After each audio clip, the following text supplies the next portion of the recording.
Hendrick Motorsports at this track. It happened early, one lap in, and it was pretty quick, but then the second lap for Jimmy Johnson, a little too quick, and got into the wall in 3 and 4 and a backup car. And we couldn't even get done with the highlights of the 48's accident. Next time we looked up, the 24, I won't say a mirror image, but it was pretty close. Same end of the racetrack, same result. Wide open is the same, but he's able to get into it a little bit sooner. Got a problem on the track as the 0 has gone around. That's Race Sorelli from that angle. Got a little bit too high, got up out of the traction compound, and the rear goes around. Let's see if he can keep that truck off the inside wall. Looks like he did, Vince. Yeah, good job. Sargent picked a couple of spots at the start from 5th to 3rd. Little wiggle there for Zane Smith, and another one. He tries to hang on and stay off the wall, and he's going to ride the top side. Boy, he did a great job right there. I mean, that is, I think we got one actually around behind it. I think it caused a kind of a chain reaction. Oh. Bo Lamastis. Heavy damage to the Louisville driver. Tough break. He and Danny Glad really worked hard on this race car for this veteran. The tractors that run around here and put rubber down. Way up on the second one here. We see him up here at the top. Oh, and in the back. Oh. It looks like that thing just got loose on him down there at the bottom and shot up the racetrack. And unfortunately, that's a really hard hit for the 42 car there. This is Gus Dean's on board. Let's see what the green Toyota driver saw. So he can only see Zane Smith. Lamastis is in front. And now Sargent is going to try to make a move, but further back, we've got one around. Is that the 2 car of Eric Cottle? It is.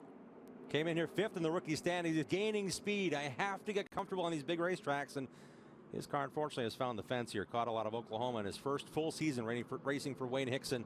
Was optimistic about his chances here today, getting a solid top 20 and building on that for maybe a top 15 to cap the season at Kansas. So look to the far right. We just get to the tail end of that, but you can see those tire marks. That's very similar to what we saw at the 42 of Bo Lamastis. I don't know if there's something, you know, at that juncture of the racetrack where these guys are, you know, haven't experienced that being so slick right there at that moment. Of practice, it was the 3 car that lost control first and then really nowhere to go for Nick Higdon to come by in the 69. Richard Houck was in the 3 car today, just entered this morning. Back at Kentucky Speedway, we're under caution, and look at the mark on the right side of the leader, Sheldon Creed, who has dominated this race, but dealing with lap traffic a moment ago. Caution number 3, Con Nicolopoulos on pit road. Watch Creed as he comes up at a much faster rate. We talked about patience. Unfortunately, that is not being patient, especially when you're the leader. You know you got a fast car. Sheldon was trying to do a great job of get as much gap as he possibly could, and unfortunately, he thought he had a lane. And Con probably didn't expect him to think that was a lane, and unfortunately, they got together. On board with Dalton Sargent running in 2nd. He had, I'm sure, a little moment in his mind is where is this car going? Striking distance of Sargent, and there's Higdon into the wall. 2nd time today, 2nd different car for Kentucky's Nick Higdon. Justin Fontaine's behind him. Oh, and did he get into him a little bit when he started spinning? Yeah. Really close. Have to check the left front on the 33 of Fontaine. At the speeds that you're running here, it doesn't, I mean, you can be within inches and you think that the car in front of you got, or the car behind you got into, because it just takes the air off of your spoiler. We talked earlier about how important spoilers are. It takes a little bit of that air off your spoiler, and all that force that you have to lean on is gone. I bet you that these 2 front leaders of Sheldon Creed and Ty Majeski. Majeski just hit the fence in turn 4, guys. I saw a black car slowing. He went high in turn 4 at the arc. He was not able to turn that car left. The car washed up on the outside wall. So there's our caution, but it's not the way Majeski was hoping for. That tire goes away, and that car is now somewhat destroyed. Doing a great job of getting on it deep in there. Yeah, 2nd week in a row, time to win, and it is not going to happen. Fortunately, looks like gets up there just outside the black. We've talked about the Cunningham Motorsports cars being tight. I don't know if that's the situation that they were under, but unfortunately got up there a little bit too far, got the wall, and then once the tire comes apart, once it has damage, the damage that it will do to the bodywork is pretty incredible now in this final 15 laps. And Riley Herbst, what a great spot he's in right now. 85, soon 86 complete. Pace car is up. We are back green at Kentucky Speedway. Look at Dalton Sargent trying to make it 3 wide, going to the top side, and there's Terry still grinding on each other, trying to get that spot. How they saved that, I have no idea. These guys did an incredible job right there of being able to make it through that. What Still a see restart. Terrio from third to first, but look at the racing continue back there for third. Riley Herbst is right in front of the 88 of Chase Purdy, who's going side by side now. It's 3 wide, maybe 4 back in the pack. That's Sargent on the top side. Travis Braden coming off the apron, down on the bottom side in the 27. The car in the middle of the screen, the white car, had all that right side damage from that grinding. He may have more than he bargained for. That car's unable to stay on the bottom of the racetrack. See the 32 getting sideways. Somebody just getting the wall. Somebody's going around. That's Gus Dean. We saw from his onboard, and we also saw ahead somebody was getting up in the wall, and that's the 88 car of Purdy. Wow. Put him in a bad position. White car in the middle of the screen, going 3 wide here. He gets bumped up the hill by Majeski. We saw the 32 car of Gus Dean actually out of shape already right before that, and I hate it for Gus having such a good night tonight, and that's going to really hurt him in these point standings. Yeah, he just climbed in 4th in the point standings, trying to hang out of that spot after losing 3rd after last race. That's Purdy getting to the outside wall. It happened when they were grinding on that restart, Kevin. I really believe that Purdy had an issue and didn't really know how bad the issue was, and there's Gus just losing it. Is he, though, reacting? Is he trying to get down to the bottom to avoid that? Well, I think, you know, we haven't been in this restart scenario in a little while. These guys have been on that bottom lane, and we see right here, he just gets up and out of that black just a little bit, and unfortunately that car just really up and out of the racetrack. You can hear him pedaling there, guys. He was trying to save it just in the gray. But he's losing it before you can even see anything going on up ahead of him. He is mostly covered by Austin Terrio, but race wins are at stake. Here we go. Terrio on the bottom side, getting a little push from Herbst. Looked like Creed wanted to crowd him down there. Herbst is around. Terrio stayed in front, but we will immediately hit the caution. Dalton Sargent, second the championship, is one of those going spinning around. Cody Vinny Robaugh. Miller in the 41. Cody Robaugh with big-time damage. And Shane Lee as well in the 22. So let's watch again. Here's the restart. Look out, Creed.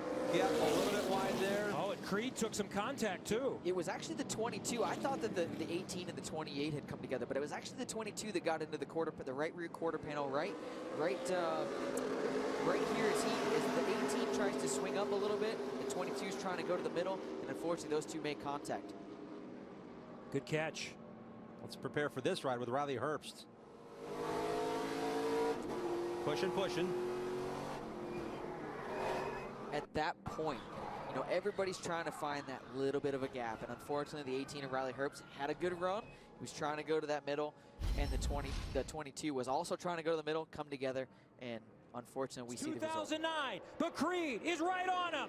And here comes Zane Smith coming to the bottom side. Creed drifts up high, brushes the wall. Smith grabs second, but Terrio is going to take the checkered flag. Austin Terrio wins for the 7th time in 2017, and he will be this year's ARCA Racing champ. We talked about it earlier. Wow. Never the fastest at the beginning of these races, but what a way to rebound, come back through the field, be methodical, go to victory lane. What a heck of a way to finish off this race. And he held off some young, hard Chargers there on that green-white checker. And one thing's for sure, Sheldon Creed, major kudos for tonight. He did a great job. He was pushing for everything he had right there.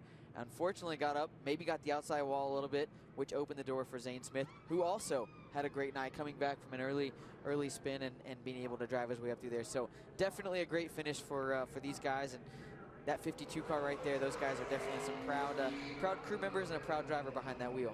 Awesome restart by Terrio, and he knew what he had. He knew where Sheldon Creed was going to run. He knew where the line he had to run, and he pedaled it probably to one of the fastest laps he's done around Kentucky Speedway, coming to the checkered flag. Zane Smith finishes second for the 3rd time this year. Impressive effort by the 18-year-old. Strong run for Sheldon Creed, 3rd. Dalton Sargent, 4th. Shane Lee in 5th. But the night belongs to Austin Terrio. He hasn't mathematically clinched the championship, but he should celebrate like he did tonight, and then celebrate again at Kansas coming up in a month for good measure. Celebrating twice is always a good thing, right? I think so. There's Celebrate never as many times as you want. He will be crowned the champion just by getting on the track at Kansas. His lead is 405 points, so he just needs the truck to run. Yes. He needs longer arms at this point. Yeah, he definitely needs some longer arms to be able to grab that flag. It's this is the hardest part. You're so excited, and unfortunately, you don't want to climb out because you want to keep doing your burnouts, but you can't reach the flag. So that gives him a chance to bow to the crowd. Well, ladies and gentlemen, boys and girls of all ages, the moment has arrived. Round 2 of the round of 16 of the playoffs. Here to give the command to start engines, please welcome your Grand Marshal, Chief Technology Officer for ISM Connect, Mark Del Vecchio.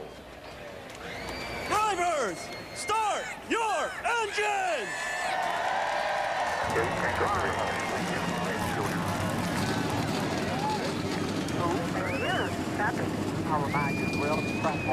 the playoffs.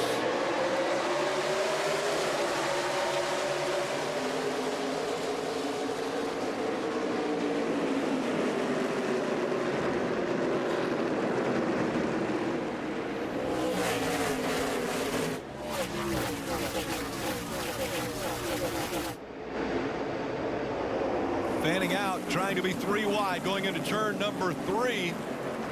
Denny Hamlin in the 11 on the bottom. Ryan Blaney taking advantage of the middle line in the 21. So Blaney moves up into that second spot. 19th stage win of the year. He has dominated. For the 19th time this season, stage winner. And there you have it. Martin Truex Jr., his 19th stage win, and that definitely helps him out as he moves into the round of 12. Those stage points continue to add up. It's Kevin Harvick. Everyone tried to stop, but there's contact. The 41 gets into him. He couldn't see. Also piling into them. The 78's in it as well. The 78, 88 is backwards on the backstretch as well. They were sideways as the 4 was sliding sideways. Now there's more contact made as the 78 and the 88 trying to get going the right direction. On the last lap of the stage, the 78, Martin Truex Jr. gets caught up in it. That will make 18, who somehow got through the accident. That's going to be the biggest thing. So Austin Dillon and Kevin Harvick were battling for position, and couldn't tell from that view if there was contact or not, but Kevin Harvick goes around. And you see the smoke, as you mentioned, Rick, basically blinding on the backstretch. None of these cars can see as they come through. A couple cars already into the wall. Probably couldn't even see the wall through all that smoke. And Kevin Harvick was wide open in the gas, trying to spin those rear tires to keep from going all the way around and make contact with the wall, and that's why there was so much smoke. And 33 got in the back of the 78. Wasn't a lot of damage to the right front of the 78, but then right here, so the 88 and the 78 are both going to try to get going in the same direction or get going in the correct direction. They both put it in reverse. Boom. Damage on both cars. Larson, he did the right. He just stopped. So y'all get it figured out. I'm going to come through after that. It's going to be bad as far as the 88 because that's where you put the fuel in, where that contact was made with him. The 78 was on the side that is opposite where they fuel the car. I think they were both in the left rear quarter panel. Was it left rear quarter somehow panel? it left rear to left rear. As difficult as that is to do. That's a good point. Go low. And we're in it. All right. So definitely damage to the right front fender of the 78. Yeah, it is the left rear that they're going to make contact with here, We're too. going to hit left rear to left rear right here. And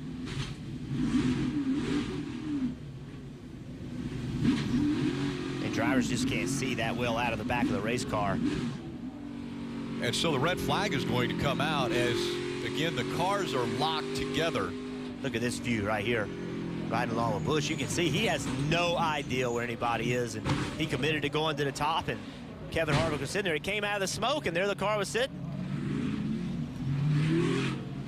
Big implications for these playoff guys. We know how hungry he is to get away. And the caution quickly comes back out.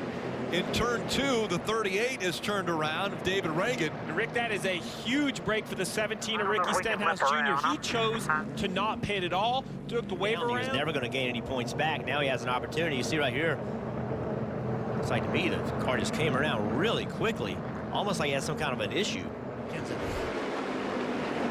And a caution out one more time. Yeah, there's a car low in the backstretch there. The 6 of Trevor Bayne got spun around. You see Trevor Bayne way on the bottom of the racetrack, almost on the apron, loses rear grip, spins around. It was advantageous that he was able to get by the wreck on the backstretch to get the stage 2 win, but now he's held off the competition. Kyle Busch is going to win in the Granite State. Yeah. Way to go, team. Good job. Point hang with the driver. Up here again. This is 3rd win in 2017. And how about that high-speed burnout right in front of the grandstands here in New Hampshire? That moment presented by Sunoco, fueling victories all season long. And there is Rutledge Wood. Rick, the fans are going crazy down here for Kyle Busch. The 2 huge moves of the day, both involving smoke. Kyle picking up win number 3 of the year.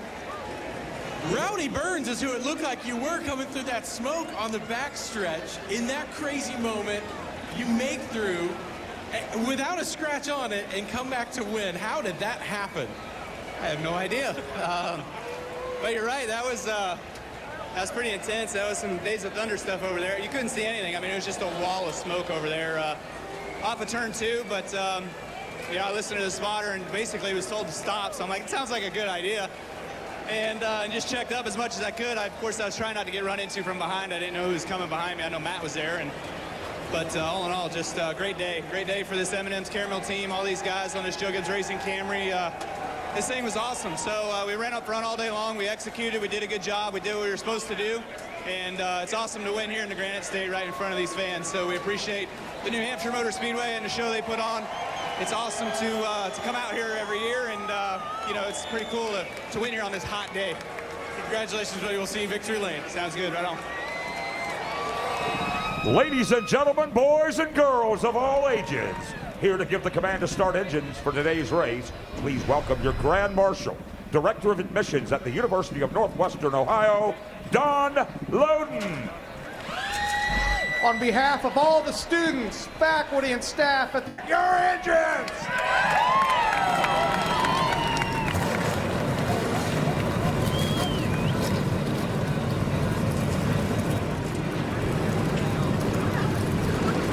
The playoffs are underway in New Hampshire.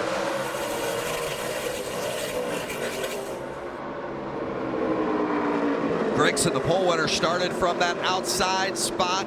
There's Bell, the #1 seed in the playoffs inside.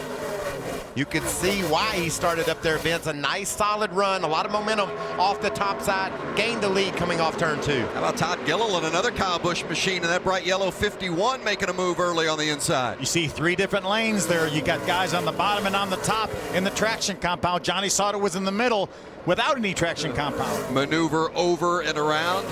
It's like Haley is going to stay in front of Bell. Christopher Bell wins stage 1 in the playoff opener.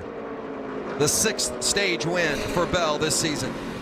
Lost a front. Oh, Gregson going around. Contact. He saved it. Straight to us. Front damage here, guys. Front damage, left front. Initially, if there was any contact between the 27, looks like maybe just a touch from the 27, or no? I don't think so. I think Gregson just got into Gralla as he slid up the hill. He bounced into Gralla, had the wheels cut hard to the left, got him sideways. Johnny Sauter was just nowhere to go. Collected the left front. You can see him sliding up, and then bam, right into the side of the 33. And I think the 27 did get him a little bit of a bump there after he had slowed his momentum so much. I think it was just an issue of right there. He just couldn't get that truck turned. Bounced off Gralla, bounced into Johnny Sauter. If that damage to Johnny Sauter's truck is between the tires, then I don't think it's going to make a whole lot of difference. It looks like that is where Gregson made contact with Sauter. We'll see if we can get a better view of it for that.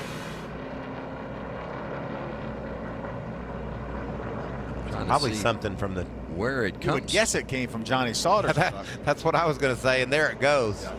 It is. That's part of the. That's most of the tailpipe. That position. Christopher Bell going to close the door on Ryan Truex.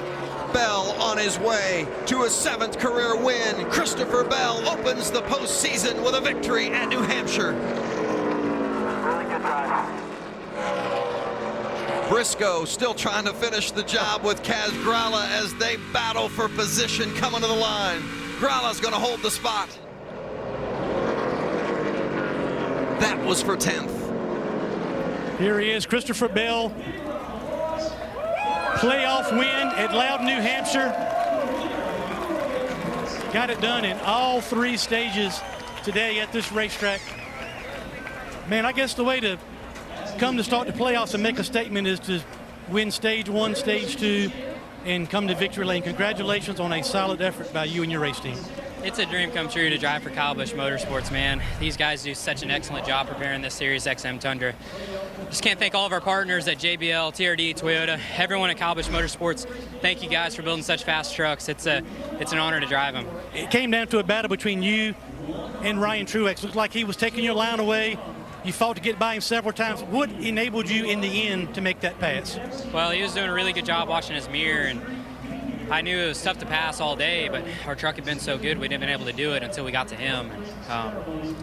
I kept trying to work down, and he kept blocking my air down and down and down, and finally I got one run where I could go up in 1 and 2, and then got a big run into 3. That's Christopher Bell. He wins at Loudon.